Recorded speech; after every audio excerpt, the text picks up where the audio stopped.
Radio Tidak, radionya generasi terpelajar 2020 to make your dream come true. Kantor balik lagi sama Luna Ayunda sampai jam 3 sore nanti dan seneng banget nih. 1 jam pertama di kantor kita ada morning interview bersama Kominfo. By the way, Sobat Tidak udah tahu belum nih, stunting sebagai permasalahan gizi balita hingga kini masih menjadi kondisi yang kurang dipahami oleh para orang tua, terutama pasangan muda, padahal stunting merupakan masalah kesehatan masyarakat yang masih tergolong tinggi di Indonesia, baik yang bersifat akut maupun kronis. Kementerian Komunikasi dan Informatika Republik Indonesia nggak berhenti nih, terus berfokus mengkampanyekan percepatan pencegahan stunting. Salah satunya membuat program Genbes, yaitu Generasi Bersih dan Sehat. Nah, untuk membahasnya nih, udah tersambung melalui Zoom pagi hari ini. Spesial banget Luna bersama Dr. Andes Wiryanta, MI PhD, Direktur Infokom PMK DJIKP Kominfo. Bapak selamat pagi. Selamat pagi Mbak Luna Ayunda. Selamat pagi para pendengar radio Tidar Ya, Pak. 94.30 FM dimanapun berada, wabil khusus di kota dan kabupaten Magelang. Terima kasih. Bapak gimana kabarnya, Pak? Sehat selalu ya. Alhamdulillah, Pak. Udah siap ya, Pak, dikulik-kulik pagi Ayo hari ini? silakan. Seputar stunting dan Genbes nih, Pak. Nah, sebelum kita membahas lebih jauh tentang stunting, Bapak, stunting itu apa sih? Oke, baik. Terima kasih Mbak Luna. Stunting itu sederhananya itu gini. Kondisi gagal tumbuh pada anak akibat kekurangan gizi kronis dan juga infeksi berulang, terutama pada periode 1000 hari pertama kehidupan. Kalau gampangnya 1000 HPK, yaitu dari sejak janin sampai dengan anak itu usianya 2 tahun atau baduta namanya. Jadi ini yang terkena stunting itu adalah ya dari sejak janin sampai dengan usia di bawah 2 tahun. Nah, ini karena apa? Karena gagal tumbuh karena kekurangan gizi kronis dan juga infeksi yang berulang. Itu pada dasarnya seperti itu, Mbak Luna. Oke, Pak, mungkin diperjelas lagi. Jadi 100 hari pertama kehidupannya, 1000 hari pertama kehidupannya tuh dimulai dari janin, bukan hari pertama dia lahir ya, Pak ya?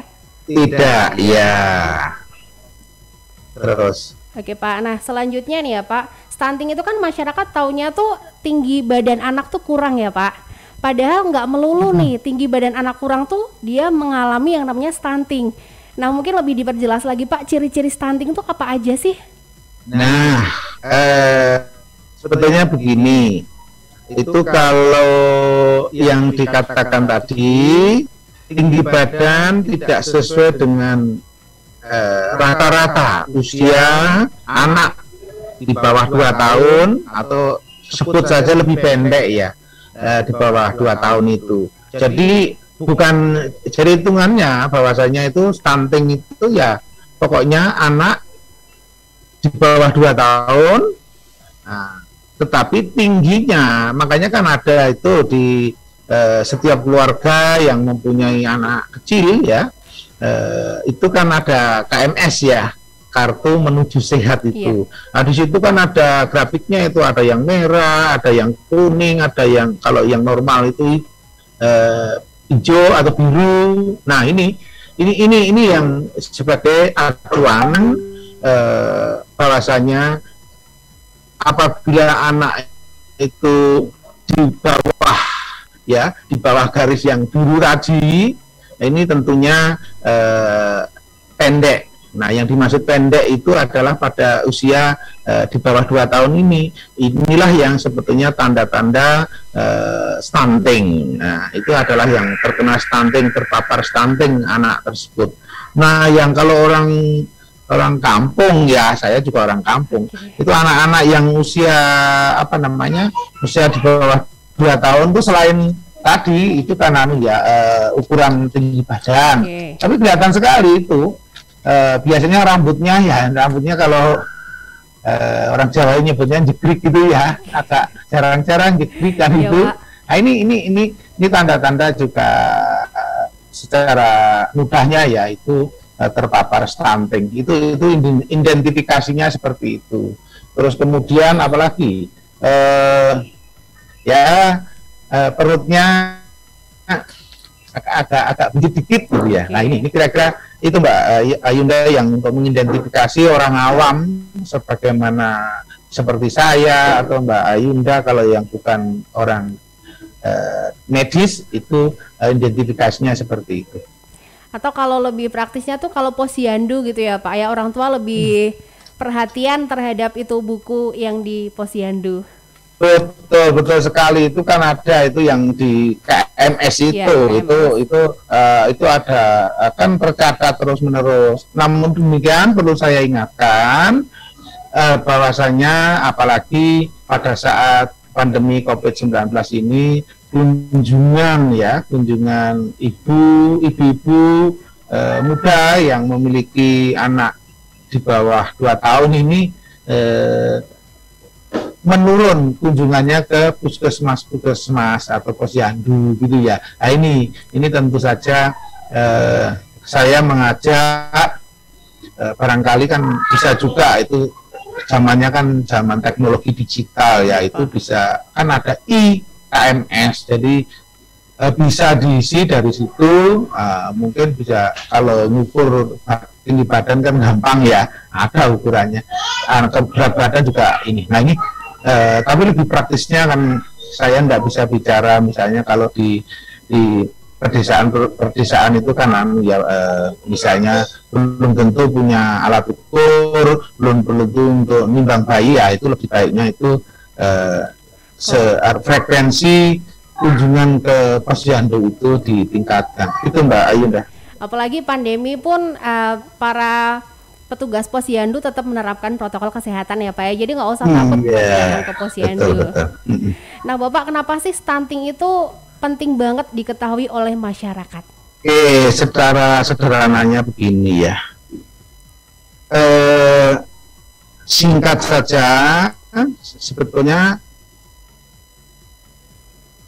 cegah stunting atau kalau bahasa yang agak panjangnya, bagaimana pentingnya penurunan angka prevalensi stunting terutama di negeri kita ya, di Indonesia dan juga di dunia. Itu sama, itu juga bagian daripada dari 17 goal dari SDGs ya, Social Development Goals itu ada di situ bahwasanya Indonesia saat ini tahun 2021 ya, angka prevalensi stuntingnya itu masih 24,4%. Nah, Pak Jokowi, Pak Presiden mentargetkan di tahun 2024 itu harus 14% targetnya, karena sebetulnya standar bebas stunting itu 20 di bawah 20 lah, di bawah 20 ini standarnya dari Badan Kesehatan Dunia atau WHO itu seperti itu. Tapi Pak Presiden ngotot ya, enggak, kami ingin 14%. Nah, untuk apa? Untuk apa sebetulnya? Kita ini ingin menyiapkan ya, kita ingin menyiapkan generasi yang unggul. Kita juga sebentar lagi kita sebut menyongsong bonus demografi dan juga Indonesia emas atau Indonesia maju di tahun 2045. Nah, ya inilah yang sebetulnya yang dikejar, penurunan prevalensi stunting itu seperti itu. Kepentingannya untuk apa? Kepentingannya sederhana saja ya. Kepentingannya adalah bahwasanya generasi yang baru nanti, ini anak-anak yang tadi yang saya sebutkan itu terbebas dari stunting dan akan dalam tumbuh berkembang menjadi manusia-manusia yang unggul. Karena apa? Akibat daripada stunting ini kan secara umum, secara medis gampang saja. Ini tingkat kecerdasannya ya, tingkat kecerdasannya itu menurun. Tingkat kecerdasannya itu di bawah rata-rata. Kemudian kalau tingkat kecerdasan di bawah rata-rata, otomatis berimplikasi kepada nantinya ya tentu kompetensinya itu akan terbatas, dan kompetensi yang terbatas, skill yang terbatas itu akan mempengaruhi produktivitas nasional. Nah, negara maju itu ukurannya adalah produktivitas nasional. Jadi negara itu dikatakan sebagai negara maju itu apabila bangsanya itu, negaranya itu produktivitasnya tinggi, bukan pertumbuhan ekonomi itu tidak hanya ditopang oleh apa? Ditopang oleh pertumbuhan ekonomi dari sisi konsumsi, tetapi dari sisi produksi. Itu kuncinya di situ. Itu sebutan negara maju itu sebetulnya di situ. Kalau itu terjadi, insya Allah Indonesia itu betul seperti apa yang dikatakan beberapa lembaga konsultan dunia, itu Indonesia di 2045 itu masuk dalam jajaran ekonomi terbesar di dunia, itu 4 besar lah, itu paling enggak nomor 4 yaitu. Tetapi kalau kondisinya stuntingnya itu tidak mencapai target, ya saya kira apa yang dikatakan tadi itu agak lumayan susah ya Pak. Apa ya, kalau bahasa lunak. Jadi untuk mencapai apa yang diharapkan Bapak Presiden, kalau misalnya masih ada stunting tuh agak kesusahan gitu ya Pak ya? Betul, iya. Nah, sebelum kita bahas nanti dampak jangka panjang dari stunting ini, kalau di Indonesia sendiri Pak, keadaan stunting tuh seperti apa sih? Apakah mengkhawatirkan atau lumayan mengkhawatirkan atau seperti apa Pak? Ya, sebetulnya kalau kita mengacu kepada angka ya, tahun 2017 ya, itu kan angka stuntingnya kan masih 37,6% ya, tetapi memasuki eranya Presiden Joko Widodo itu sudah menurun tajam ya, dari tahun 2021 aja sudah turun menjadi 24 ya, saya katakan tadi 24,4. Nah ini kan dalam berapa tahun, 5 tahunan, 7 tahun lah sebut aja seperti itu, 7 tahun itu bisa menurunkan 12%, angka prevalensi stunting itu. Nah ini di tahun 2022, 23, 24, artinya 3 tahun itu dipaksa untuk menurunkan angka prevalensi stuntingnya 10%. Itu adalah tugas yang tidak mudah, maka boleh saya sebut misalnya leading sektornya di tahun 2020 itu Kementerian Kesehatan, sekarang mulai tahun lalu sekarang itu ada di Badan Kependudukan dan Keluarga Berencana Nasional. Sasarannya apa? Ya agak digesernya apa? Dari yang sebelumnya itu fokusnya kepada remaja, terutama remaja putri, yang tentu usianya itu nanti beberapa tahun setelah itu kan akan membentuk ya sebuah keluarga, kan itu ya. Nah sekarang udah geser yang dekat lagi. Sasarannya adalah pasangan yang siap untuk nikah. Siap untuk nikah itu kan ada toh, itu sebelum melangsungkan perkawinan itu kan didaftar dulu di kantor urusan agama atau di apa namanya di misalnya kalau baik yang Muslim maupun yang Kristen dan sebagainya itu kan melaksanakan yang namanya kursus pranikah. Nah, itu inilah yang menjadi sasaran. Karena apa? Untuk mempercepat penurunan prevalensi stunting ini, garda terdepannya itu yang harus disasar target adalah mereka. Karena apa? Karena mereka itu dalam waktu yang tidak terlalu lama kan berpeluang besar, karena itu pasangan usia subur berpeluang besar untuk hamil dan juga melahirkan. Nah, ini yang untuk menyiapkan di situ pada saat ya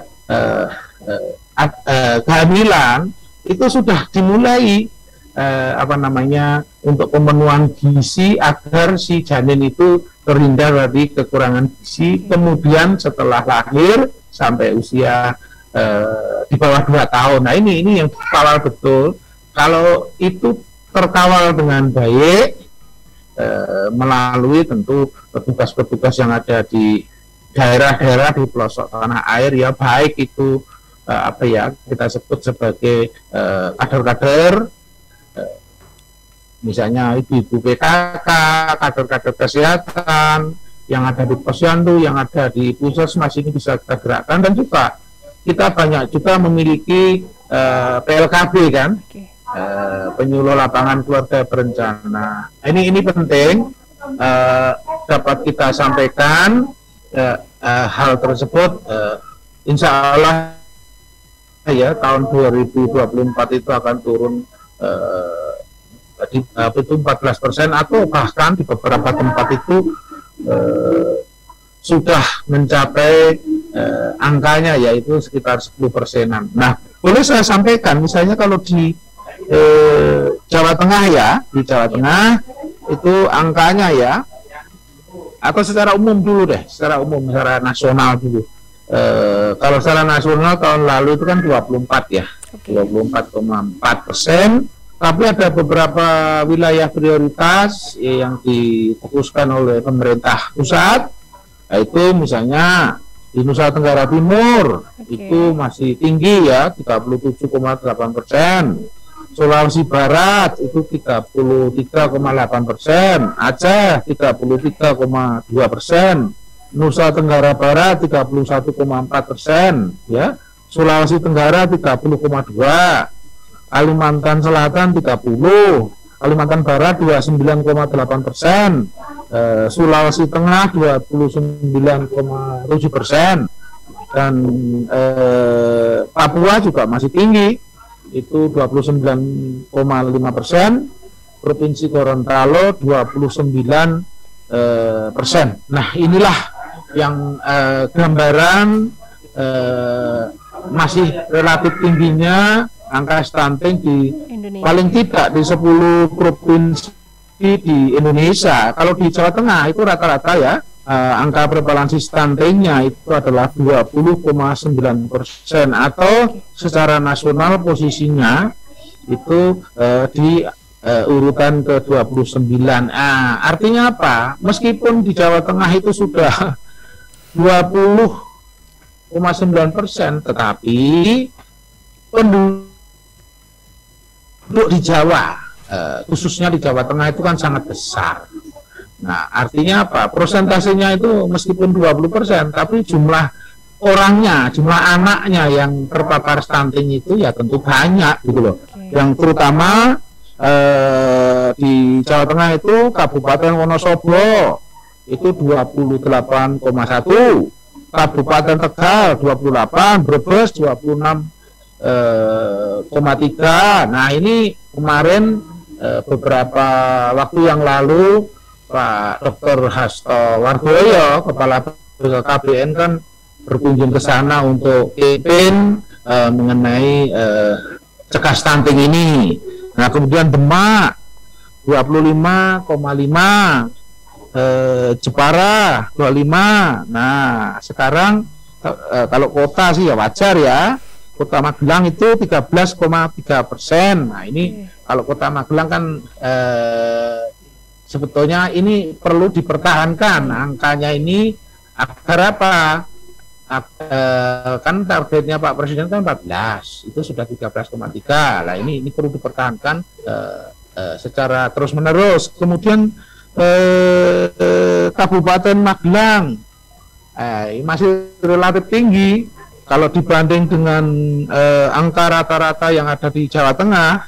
Kabupaten Magelang juga masih di atasnya, yaitu 22,3%. Itu perlu menjadi perhatian kita bersama. Itu Mbak Nah. Oke Pak, karena mungkin juga Kabupaten Magelang tuh lebih luas dibandingkan Kota Magelang juga gitu ya Pak ya. Jadi mempengaruhi. Betul. Lebih luas tentu ya. Persentasenya tinggi ya. Nah, kemudian tentu saja angka 22 tadi ya, 22,3% ini tentu jumlahnya banyak. Misalnya itu jumlahnya mesti banyak itu karena penduduknya kan besar. Nah, ini menjadi perhatian, dan tentu ini biasanya itu ada di beberapa desa yang biasanya ngumpul. Jadi karena apa? Yang namanya stunting itu bukan hanya masalah kesehatan, bukan hanya masalah gizi, tetapi maka pemerintah itu kan ada intervensinya, ada dua, Mbak. Intervensi yang spesifik dan intervensi yang sensitif. Intervensi yang spesifik itu bidang kesehatan, itu porsinya 30%-an lah ya. Kalau yang sensitif ini dari air bersih, pendidikan, pemahaman terhadap budaya, agama, kemudian informasi. Nah, inilah porsi yang 70% itu dikeroyak oleh pemangku kepentingan yang ada, atau kalau boleh saya sebut, kalau di pusat itu kementerian atau lembaga, di daerah juga sama, termasuk partisipasi daripada masyarakat dan keluarga, gitu. Oke. Jadi di Indonesia sendiri sebenarnya semakin kesini tuh udah semakin maju juga ya Pak, ada kemajuan untuk penanganan stunting ini Pak. Iya, yang tadi saya aturkan tadi, kalau di Jawa Tengah itu kan 20%-an ya rata-rata ya. Di Jawa Tengah itu 20%, 20,9%. Artinya sebut aja masih saya naikkan lah 21. Okay. Dalam jangka waktu 22, 23, 24. Dalam jangka waktu 2 tahun lebih dikit. Nah, ini harus mampu menurunkan lebih dari 7% lebih lah. Nah, ini memerlukan kerja keras, memerlukan komitmen yang kuat gubernur, wali kota, bupati, dan tentu dengan jajarannya, terutama jajaran yang terkait dengan kesehatan, misalnya dinas kesehatan dengan jajarannya sampai desa-desa. Ini penting. Ini untuk kebutuhan kita bersama. Kalau anak-anak kita ini terpapar stunting ya, yang rugi itu kita semua. Yang paling terkena dampak ruginya adalah keluarga itu sendiri.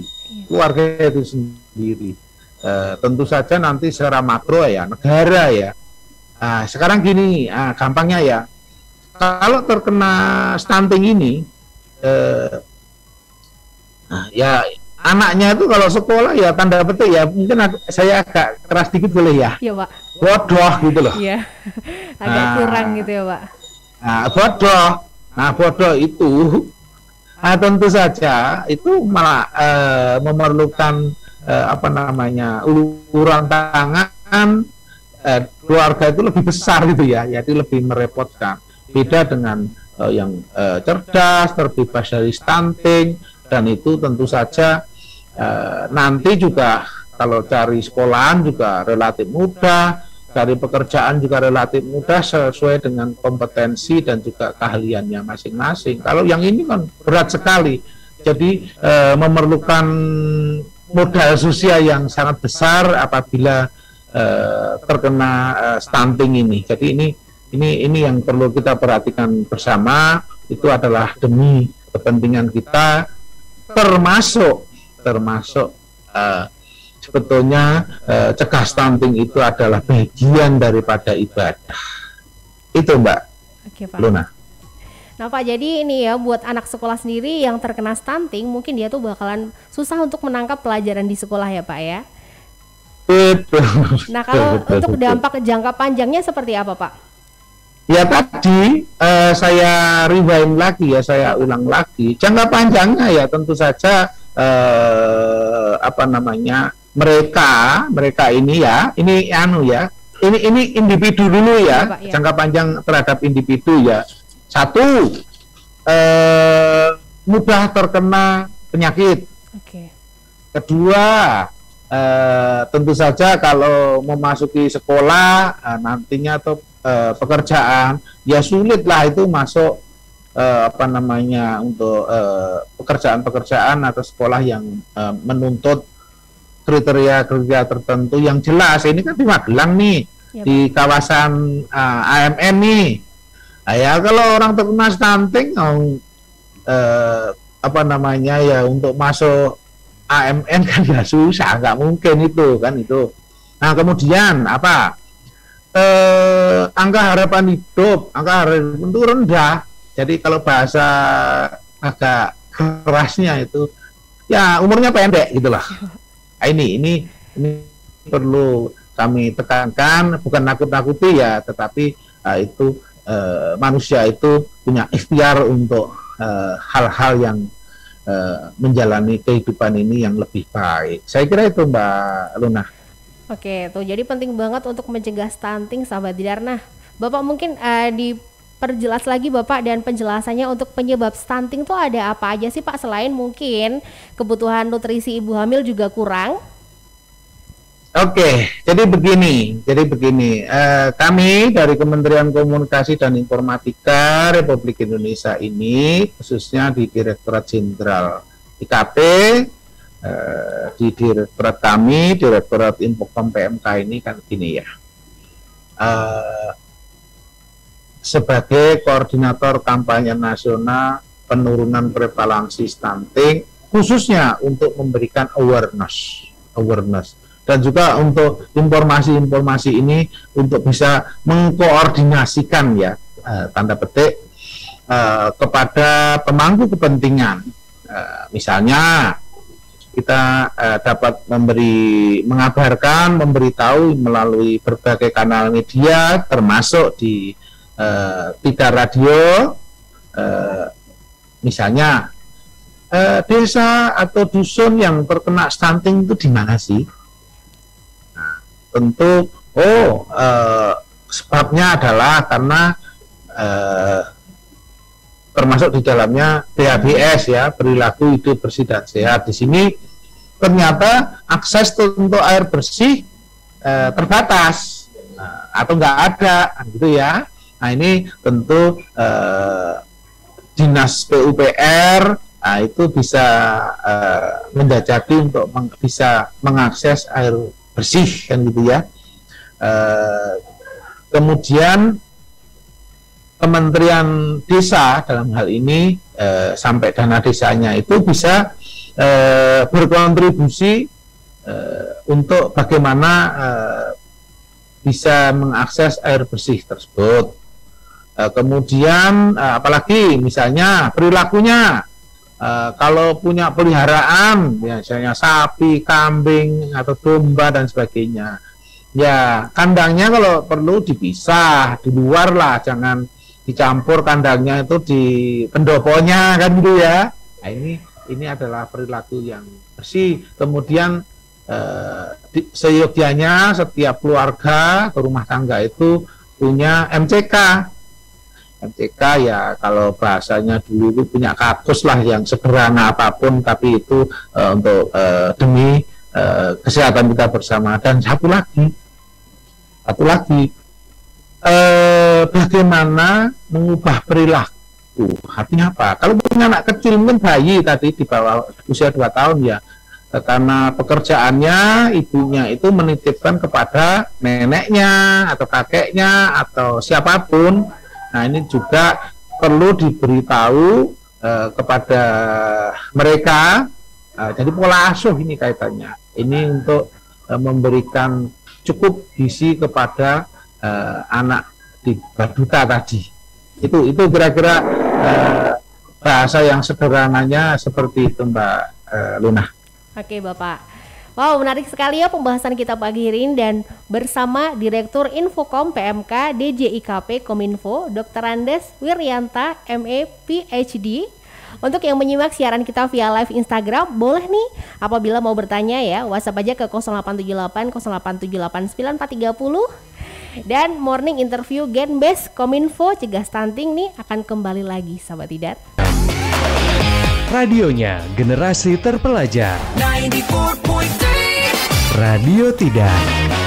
90,3 FM Radio Tidar, radionya generasi terpelajar. 2022 make your dream come true.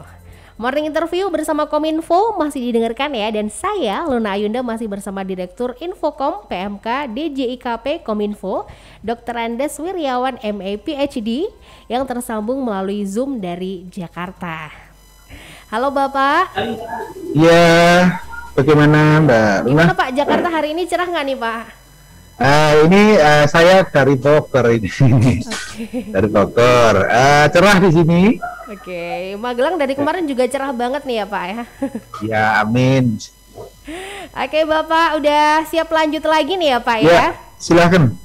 Oke, baik sahabat Tidar, pandemi COVID-19 yang sedang berlangsung ini tentunya berpengaruh pada upaya pemerintah dalam menjalankan program penurunan prevalensi stunting, peraturan kesehatan mengenai pembatasan wilayah kegiatan hingga menjaga jarak antar masyarakat. Ini membuat ekosistem digital atau daring menjadi salah satu opsi dalam diseminasi informasi dan penyampaian kebijakan. Penyesuaian dan adaptasi menjadi hal yang perlu dilakukan agar target penurunan stunting hingga 14% pada tahun 2024 itu dapat tercapai. Nah, kembali ke Pak Wiryawan nih.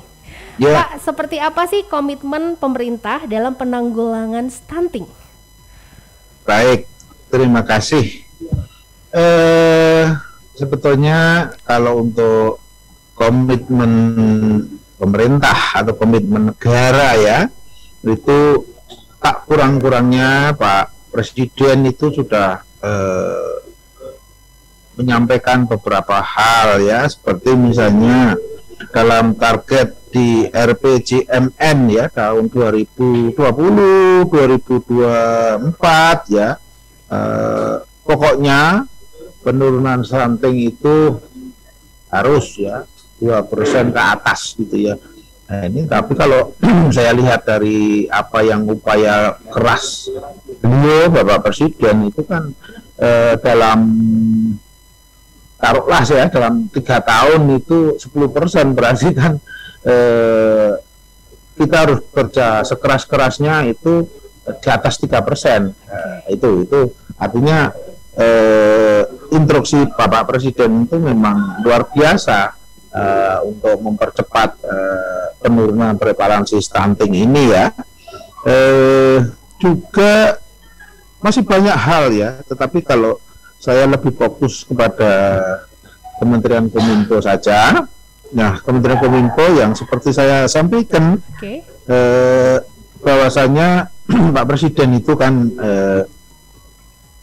yang tadi saya sampaikan itu menunjuk BKKBN itu sebagai apa ya, sebut saja sebagai leading sektornya untuk penurunan prevalensi stunting. Nah, tadi yang saya sampaikan itu fokusnya itu kepada pasangan yang siap untuk menikah, kemudian ibu-ibu hamil, ibu-ibu muda, ini yang difokuskan itu. Kalau itu terjadi kan berarti sudah terfokus, sehingga percepatan penurunan prevalensi stunting insya Allah tidak hanya 3% tapi bisa jadi 4% per tahun gitu ya. Kemudian tentu Kominfo ini akan saya tadi sampaikan itu koordinator kampanye nasional tadi pilar kedua itu untuk memberikan awareness. Kalau perubahan perilaku, tentu perubahan perilaku ini garda terdepannya itu ada di daerah ya, itu baik itu sektor kesehatan misalnya di apa namanya itu Bapak Ibu Bupati, Wali Kota, Pak Gubernur. Nah tentu dengan jajarannya itu di dinas-dinas kesehatan, PLKB sampai Posyandu, inilah yang memberikan motivasi yang kuat untuk perubahan sikap dan juga perilaku. Ini penting, tidak sekedar tahu, tidak sekedar ngerti. Jadi kami ini sebut saja prakondisi untuk percepatan penurunan prevalensi stunting ini. Nah, perubahan perilaku itu tidak mudah, maka diperlukan usaha yang sangat keras, terutama membujuk itu kalau bisa ya secara langsung gitu ya. Nah, tentu Kominfo dalam rangka komitmennya ya, dalam rangka penurunan prevalensi stunting itu menggunakan berbagai kanal media ya, kita sebut saja ada Above the Line, ada Through the Line, dan juga Beyond the Line. Kalau bahasa sederhananya ya kita gunakan semua kanal media, baik itu televisi, radio, kemudian media online, media cetak, sosial media, terus hibrid, daring seperti ini, termasuk di misalnya di lokasi itu juga ada yang hadir di media luar ruang itu bisa kita pasang baliho yang ada di sebetulnya ya di tempat-tempat di mana posternya itu yang terpapar stunting. Kemudian juga bisa kita pakai kok itu yang namanya local wisdom, misalnya bisa pakai kesenian ya, pertunjukan rakyat, apakah itu wayang kulit, apakah itu ketoprak, apakah itu wayang kulit atau cengklong dan sebagainya. Itu di samping menghibur masyarakat juga di situ kita selipkan pesan-pesan untuk perubahan perilaku dalam rangka apa? Penurunan prevalensi stunting. Contohnya ini mengajak kepada dalam bahasa mereka ya, mengajak misalnya untuk pemenuhan gizi kan tidak selalu harus yang seperti yang iklan-iklan di TV, ini bergizi tinggi dan sebagainya. Local wisdom, misalnya untuk pemenuhan protein kan di desa-desa itu kan banyak, ada telur, ada ayam, ada dan sebagainya. Yang lain-lain juga sama, buah-buahan juga demikian. Di situ ada pepaya, ada macam-macam, ada pisang. Nah, inilah yang sebetulnya garda terdepan dalam perubahan sikap dan perilaku itu menjadi penting, disesuaikan dengan lokalitas, disesuaikan dengan local wisdom. Itu Mbak. Jadi bisa dibilang berbagai cara tuh dilakukan semua pemerintah dan juga Kominfo untuk mencegah stunting dan juga sosialisasi kepada masyarakat ya Pak ya? Betul, maka kami ini kan sebetulnya menyediakan panggung ya, misalnya kalau konteksnya di daerah-daerah, kami juga dalam menyampaikan itu mengajak kepada misalnya tokoh-tokoh masyarakat, tokoh agama, tokoh pemerintahan itu bisa menyampaikan kepada masyarakat, bisa menyampaikan kepada rakyatnya dengan bahasa mereka, sehingga apa? terbujuk untuk melakukan tadi yang jelas itu untuk cegah stunting itu ya utamanya ya bagaimana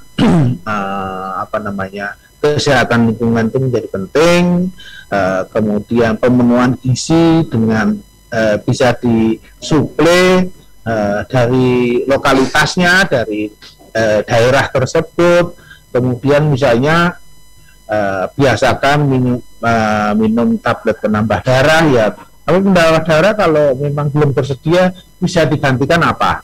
bisa digantikan misalnya tumbuh-tumbuhan ataupun buah-buahan yang ada di situ. Nah, inilah yang perlu dijelaskan oleh para tokoh-tokoh masyarakat, agama, dan juga tokoh pemerintahan itu kepada masyarakat, terutama di tempat-tempat yang di daerah itu punya data terpapar stunting tersebut. Begitu, Mbak.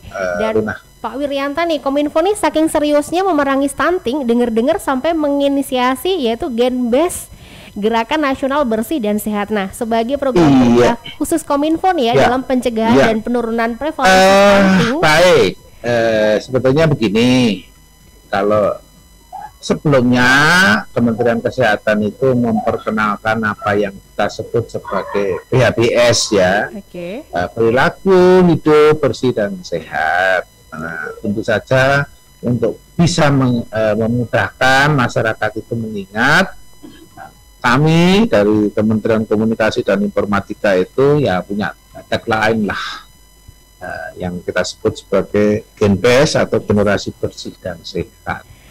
Substansinya, isinya sebetulnya kami itu juga mengadopsi, menyederhanakan pesan-pesan atau konten-konten yang tentu saja yang sudah narasinya itu juga relatif sama dengan yang dilakukan oleh Kementerian Kesehatan dan juga sekarang oleh BKKBN. Itu, Mbak Ayunda. Oke, nah Pak, untuk program Genbesnya tuh seperti apa aja sih, Pak? Nah, sebetulnya kan untuk itu ya besok ya silakan ikuti kepoin Genbes di Magelang. Di hari apa ini? Kamis, Pak ya. Kamis besok ya, dari Kamis jam 9 ya. Nah, itu saya kira lebih gamblangnya silakan anggota masyarakat terutama yang ada di wilayah Magelang ya. Nah, ini untuk mengikuti itu sehingga jelas apa sih itu. Nah, itu menariknya apa? Karena tentu saja masyarakat itu kan dalam memperoleh informasi terutama cegah stunting ini kan bahasanya pesan-pesannya itu yang mudah ditangkap lah, menghibur, sehingga itu penting, sehingga tidak terasa bahwasanya mereka itu dengan sukarela untuk menjalankan atau mendukung yang namanya cegah stunting ini. Ini seperti itu. Jadi sebetulnya itu bentuknya adalah forum hibrid ya, dan menghadirkan ya barangkali yang membawakan itu dengan sangat familiar sehingga orang itu senang. Kemudian para narasumbernya juga yang ahli di bidangnya, misalnya yang ada dari kesehatan, ahli gizi.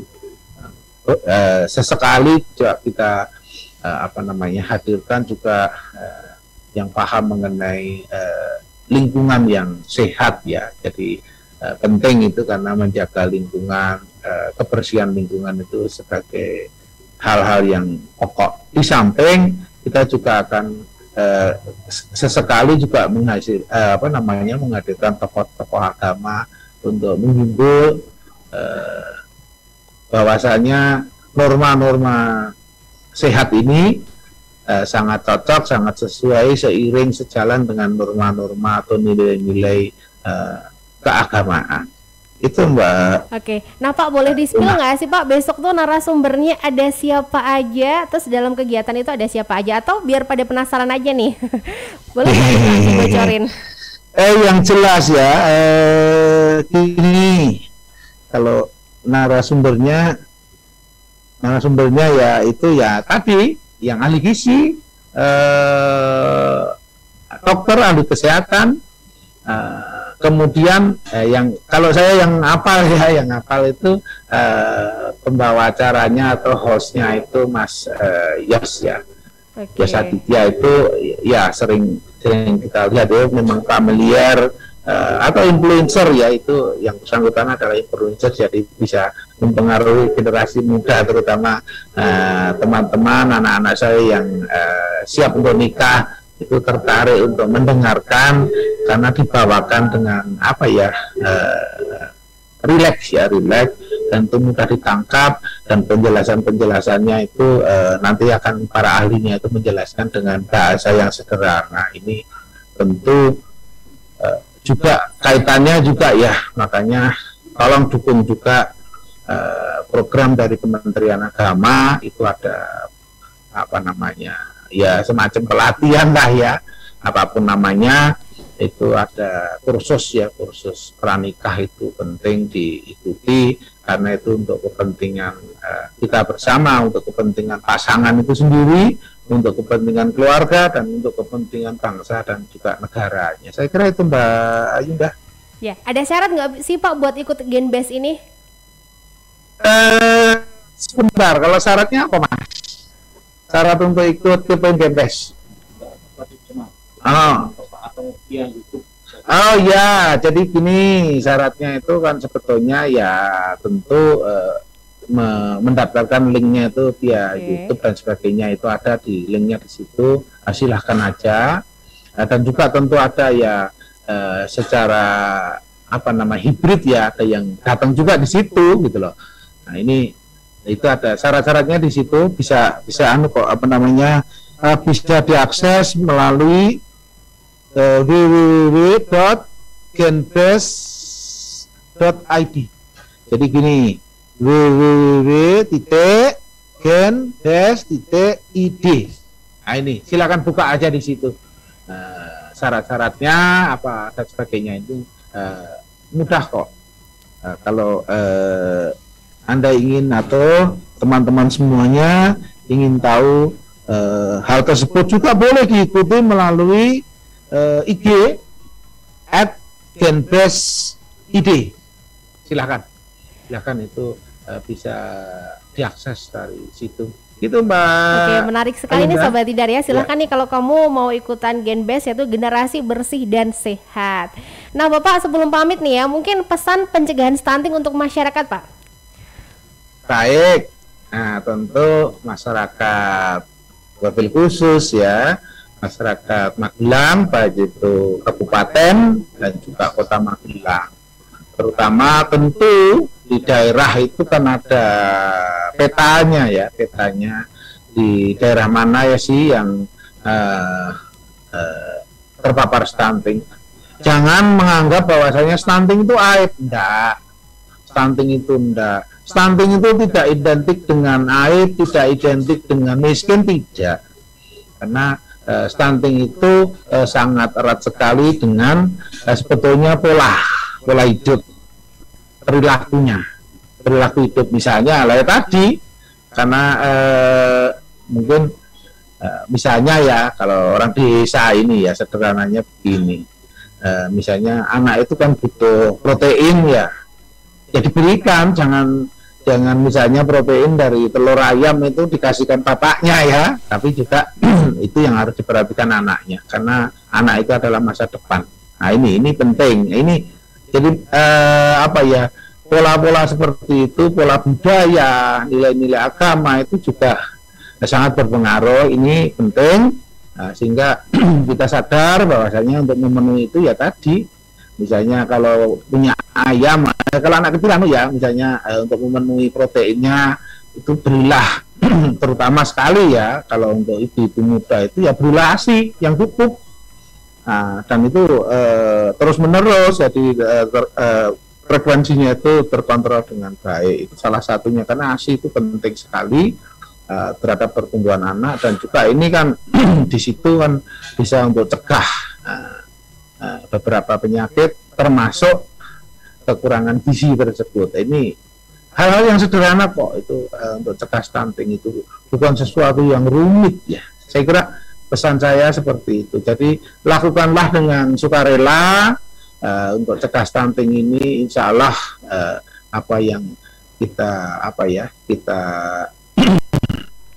inginkan dapat tercapai, dan itu merupakan kebaikan kebaikan kita semua, kebaikan diri sendiri, kebaikan anak-anak kita, kebaikan keluarga, dan juga kebaikan masyarakat secara umum. Terima kasih Mbak Luna.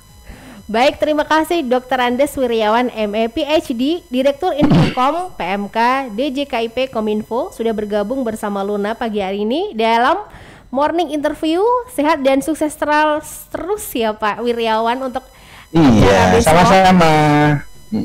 Oke Bapak, dan terima kasih buat ngobrol-ngobrol serunya hari ini. Dan Sobat Tidar, demikian morning interview bersama Kominfo. Ingat selalu terus terapkan hidup bersih dan sehat, dan mari sama-sama cegah stunting. Luna pamit, Surah Adita Karya, Radio Tidar. Sampai jumpa. 94,3 FM Radio Tidar.